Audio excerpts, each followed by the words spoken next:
నీళ్లలో కలుపుకొని తాగే ఈ పొడిని పచ్చ బంగారం అనొచ్చు. రకరకాల ఇబ్బందులకి ఎన్నో మందులు వాడుతున్నాం, కానీ ఈ పొడి 100 వ్యాధులు నయం చేయగలదు.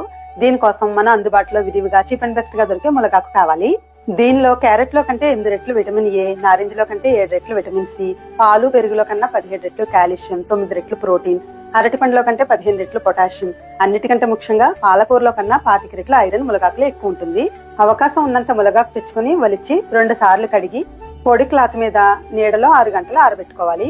ఈ ఆకుకి తడి అంటదు, ఇట్టే ఆరిపోతుంది. అలా ఆరబెట్టుకుని ఈ ఆకు తడి లేకుండా ఆరిపోయింది. ఇప్పుడు స్టవ్ మీద దళసరి ఐరన్ కడాయిలో కొద్ది కొద్దిగా ఆకు వేసి లో ఫ్లేమ్ మీద నిదానంగా వేయించుకోవాలి.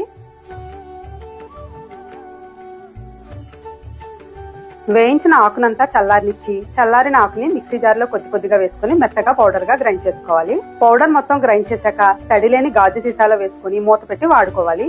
రోజు 1 టీ స్పూన్ తాగడం వల్ల ఇమ్యూనిటీని బూస్ట్ చేసి కీళ్ల నొప్పులు తగ్గించి ప్యాంక్రియాస్, కోలన్ వంటి క్యాన్సర్లు రాకుండా చేస్తుంది. అంతేకాదు మరెన్నో అద్భుతమైన ఆరోగ్య ప్రయోజనాలను అందిస్తుంది. Thank you for watching.